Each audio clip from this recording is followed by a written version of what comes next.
ರಾಜ್ಯ ಕಾಂಗ್ರೆಸ್ನಲ್ಲಿ ನಾಯಕತ್ವ ಕಗ್ಗಂಟು ವಿಚಾರಕ್ಕೆ ಸಂಬಂಧಪಟ್ಟಂತೆ ಇವತ್ತು ಸಿಎಂ ಕೆಸಿ ವೇಣುಗೋಪಾಲ್ ಭೇಟಿಯಾಗಿ ಚರ್ಚೆ ಮಾಡುವಂತಹ ಸಾಧ್ಯತೆ ಇದೆ. ಸಿಎಂ ಸಿದ್ದರಾಮಯ್ಯ ಹಾಗೂ ರಾಷ್ಟ್ರೀಯ ಕಾಂಗ್ರೆಸ್ನ ಪ್ರಧಾನ ಕಾರ್ಯದರ್ಶಿಯಾಗಿರುವಂತಹ ಕೆಸಿ ವೇಣುಗೋಪಾಲ್ ಭೇಟಿಯಾಗಲಿದ್ದಾರೆ. ಇದೇ ಸಂದರ್ಭದಲ್ಲಿ ಇವತ್ತು ಚರ್ಚೆ ಮಾಡಲಿದ್ದಾರೆ ಅನ್ನೋ ಮಾಹಿತಿಗಳು ಲಭ್ಯವಾಗ್ತಾ ಇದೆ. ಸಿಎಂ ಸಿದ್ದರಾಮಯ್ಯ ದಕ್ಷಿಣ ಕನ್ನಡ ಜಿಲ್ಲಾ ಪ್ರವಾಸವನ್ನು ಹಮ್ಮಿಕೊಳ್ತಾ ಇದ್ದಾರೆ. ಮಹಾತ್ಮ ಗಾಂಧಿ ಐತಿಹಾಸಿಕ ಸಂವಾದ ಶತಮಾನೋತ್ಸವ ಕಾರ್ಯಕ್ರಮದಲ್ಲಿ ಭಾಗಿಯಾಗ್ತಾರೆ. ಕೋಣಾಜೆ ಬಳಿಯ ಮಂಗಳೂರು ವಿವಿಯಲ್ಲಿ ಕಾರ್ಯಕ್ರಮ ಇದೆ. ಈ ಕಾರ್ಯಕ್ರಮದಲ್ಲಿ ಸಿಎಂ ಸಿದ್ದರಾಮಯ್ಯ, ಕೆಸಿ ವೇಣುಗೋಪಾಲ್ ಇಬ್ಬರು ಭಾಗಿಯಾಗಲಿದ್ದಾರೆ. ಇನ್ನು ಕಾರ್ಯಕ್ರಮ ಬಳಿಕ ಸರ್ಕ್ಯೂಟ್ ಹೌಸ್ನಲ್ಲಿ ಸಭೆ ಮಾಡುವಂತಹ ಸಾಧ್ಯತೆ ಇದೆ. ಸಿಎಂ ಸಿದ್ದರಾಮಯ್ಯ, ಕೆಸಿ ವೇಣುಗೋಪಾಲ್ ಇಬ್ಬರು ಸಭೆ ಮಾಡುವ ಸಾಧ್ಯತೆ ಇದೆ. ಇನ್ನು ಕೆಸಿ ವೇಣುಗೋಪಾಲ್ ಎಐಸಿಸಿ ಪ್ರಧಾನ ಕಾರ್ಯದರ್ಶಿಯಾಗಿದ್ದಾರೆ.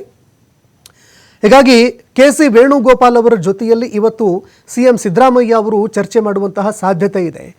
ಇನ್ನು ಸಿಎಂ ಸಿದ್ದರಾಮಯ್ಯ ಅವರ ಕುರ್ಚಿ ವಿಚಾರಕ್ಕೆ ಸಂಬಂಧಪಟ್ಟಂತೆ, ಅಧಿಕಾರ ಹಂಚಿಕೆ ವಿಚಾರಕ್ಕೆ ಸಂಬಂಧಪಟ್ಟಂತೆ ಸಾಕಷ್ಟು ಜಟಾಪಟಿ ನಡೀತು, ತೀವ್ರವಾಗಿ ಚರ್ಚೆಗಳು ಕೂಡ ನಡೀತು. ಈ ನಡುವೆ ಹೈಕಮಾಂಡ್ ನಾಯಕರು ಮೊದಲು ನಿಮ್ಮಲ್ಲಿ ಇರುವಂತಹ ಗೊಂದಲ ಬಗೆಹರಿಸಿಕೊಳ್ಳಿ ಅಂತ ಹೇಳಿದ್ರು. ಸಿಎಂ ಸಿದ್ದರಾಮಯ್ಯ ಅವರು ಡಿ.ಕೆ. ಶಿವಕುಮಾರ್ ಅವರನ್ನ ತಮ್ಮ ನಿವಾಸಕ್ಕೆ ಬ್ರೇಕ್ಫಾಸ್ಟ್ ಮೀಟಿಂಗ್ಗೆ ಆಹ್ವಾನ ಕೊಟ್ಟರು.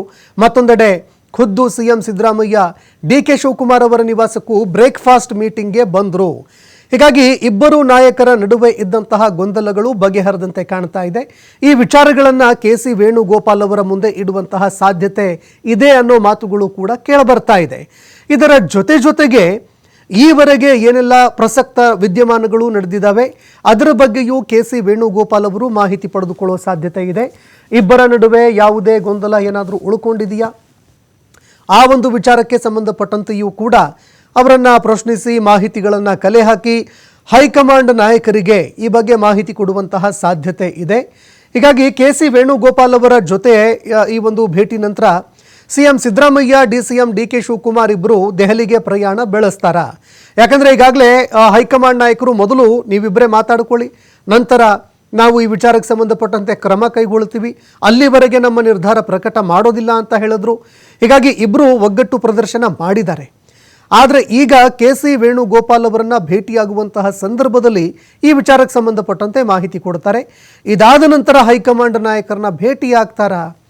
ಇದು ಈಗ ಪ್ರಶ್ನಾರ್ಥಕವಾಗಿ ಕಾಡ್ತಾ ಇದೆ. ಇನ್ನು ಇವತ್ತು ಸಿಎಂ ಸಿದ್ದರಾಮಯ್ಯ ದಕ್ಷಿಣ ಕನ್ನಡ ಜಿಲ್ಲಾ ಪ್ರವಾಸ ಕೈಗೊಳ್ಳುತ್ತಾ ಇದ್ದಾರೆ. ಹಲವಾರು ಕಾರ್ಯಕ್ರಮಗಳಲ್ಲಿ ಸಿಎಂ ಸಿದ್ದರಾಮಯ್ಯ ಇವತ್ತು ಭಾಗಿಯಾಗ್ತಾರೆ. ಬೆಳಗ್ಗೆ 11 ಗಂಟೆಗೆ ಮಂಗಳೂರು ಏರ್ಪೋರ್ಟ್ಗೆ ಸಿಎಂ ಅವರು ಆಗಮಿಸ್ತಾರೆ. ಬೆಳಗ್ಗೆ 11:40 ಉಳ್ಳಾಲ ತಾಲೂಕಿನ ಕೋಣಾಜೆ ಗ್ರಾಮಕ್ಕೆ ಸಿಎಂ ಸಿದ್ದರಾಮಯ್ಯ ಭೇಟಿ ಕೊಡ್ತಾರೆ. ಮಂಗಳ ಗಂಗೋತ್ರಿಯಲ್ಲಿ ಶತಮಾನದ ಪ್ರಸ್ಥಾನ, ಶ್ರೀ ನಾರಾಯಣ ಗುರು ಮಹಾತ್ಮ ಗಾಂಧಿ ಐತಿಹಾಸಿಕ ಸಂವಾದ ಶತಮಾನೋತ್ಸವ ಕಾರ್ಯಕ್ರಮ ಇದೆ. ಈ ಕಾರ್ಯಕ್ರಮದಲ್ಲಿ ಸಿಎಂ ಸಿದ್ದರಾಮಯ್ಯ ಅವರು ಭಾಗಿಯಾಗ್ತಾರೆ. ಶ್ರೀ ಗುರುವಿನ ಸಮಾಧಿ ಶತಾಬ್ದಿ ಕಾರ್ಯಕ್ರಮ ಹಮ್ಮಿಕೊಳ್ಳಲಾಗ್ತಾ ಇದೆ. ಸರ್ವಮತ ಸಮ್ಮೇಳನ ಶತಮಾನೋತ್ಸವ ಕಾರ್ಯಕ್ರಮದಲ್ಲಿ ಸಿಎಂ ಸಿದ್ದರಾಮಯ್ಯ ಅವರು ಭಾಗಿಯಾಗ್ತಾರೆ. ಯತಿ ಪೂಜೆ ಉದ್ಘಾಟನಾ ಸಮಾರಂಭದಲ್ಲಿ ಭಾಗಿಯಾಗಲಿದ್ದಾರೆ ಸಿಎಂ. ಮಧ್ಯಾಹ್ನ 12:30 ಹಲವಾರು ಯೋಜನೆಗಳಿಗೆ ಚಾಲನೆ ಕೊಡಲಿದ್ದಾರೆ. ಮಧ್ಯಾಹ್ನ 1:15 ದಕ್ಷಿಣ ಕನ್ನಡ ಜಿಲ್ಲೆಯ ಜನಪ್ರತಿನಿಧಿಗಳು, ವಕೀಲರ ಬಾರ್ ಅಸೋಸಿಯೇಷನ್ ಅನ್ನ ಸಿಎಂ ಸಿದ್ದರಾಮಯ್ಯ ಭೇಟಿಯಾಗಲಿದ್ದಾರೆ. ಅದಾದ ನಂತರ ಜಿಲ್ಲಾ ಮಟ್ಟದ ಅಧಿಕಾರಿಗಳ ಜೊತೆಯಲ್ಲಿ ಸಿಎಂ ಸಭೆ ಮಾಡಲಿದ್ದಾರೆ. ಹೀಗಾಗಿ ಜಿಲ್ಲಾ ಮಟ್ಟದ ಅಧಿಕಾರಿಗಳ ಜೊತೆ ಸಭೆ ನಡೆಸಿದ ನಂತರ ಕೆಸಿ ವೇಣುಗೋಪಾಲ್ ಅವರ ಜೊತೆಯೂ ಕೂಡ ಅವರು ಸಭೆ ಮಾಡಲಿದ್ದಾರೆ ಅನ್ನೋ ಮಾಹಿತಿಗಳು ಲಭ್ಯವಾಗ್ತಾ ಇದೆ. ಹೀಗಾಗಿ ಇಬ್ಬರು ನಾಯಕರ ನಡುವೆ ಏನೆಲ್ಲ ಚರ್ಚೆಗಳಾಗತ್ತೆ ಅನ್ನುವಂತಹ ಪ್ರಶ್ನೆ ಒಂದು ಕಡೆ ಆದರೆ, ಇದಾದ ನಂತರವಾದರೂ ಈ ನಾಯಕತ್ವ ವಿಚಾರಕ್ಕೆ ಸಂಬಂಧಪಟ್ಟಂತೆ ಏನು ಪ್ರಶ್ನೆಗಳು ಎದ್ದಿತ್ತು ಅದಕ್ಕೆ ಫುಲ್ ಸ್ಟಾಪ್ ಬೀಳುತ್ತಾ, ಅದಕ್ಕೆ ಉತ್ತರ ಸಿಗುತ್ತಾ ಅನ್ನುವಂತಹ ಪ್ರಶ್ನೆ ಕೂಡ ಕಾಡ್ತಾ ಇದೆ. ಇದರ ಜೊತೆಗೆ ಅಧಿಕಾರ ಹಂಚಿಕೆ ವಿಚಾರಕ್ಕೆ ಸಂಬಂಧಪಟ್ಟಂತೆ ಸಿಎಂ ಸಿದ್ದರಾಮಯ್ಯ ಅವರು ಸ್ಪಷ್ಟಪಡಿಸಿದರು. ಹೈಕಮಾಂಡ್ ಏನು ನಿರ್ಧಾರ ಮಾಡುತ್ತೆ ಅದರ ಮೇಲೆ ನಿರ್ಧಾರ ಆಗತ್ತೆ ಅನ್ನುವಂತಹ ವಿಚಾರ ಸ್ಪಷ್ಟಪಡಿಸಿದ್ರು. ಹೈಕಮಾಂಡ್ ಏನಾದರೂ ನಿರ್ಧಾರ ಮಾಡಿದ್ದೆ ಆದರೆ ಸಿಎಂ ಡಿ.ಕೆ. ಶಿವಕುಮಾರ್ ಸಿಎಂ ಆಗ್ತಾರೆ ಅಂತ ಸಿಎಂ ಅವರು ಹೇಳಿದರು.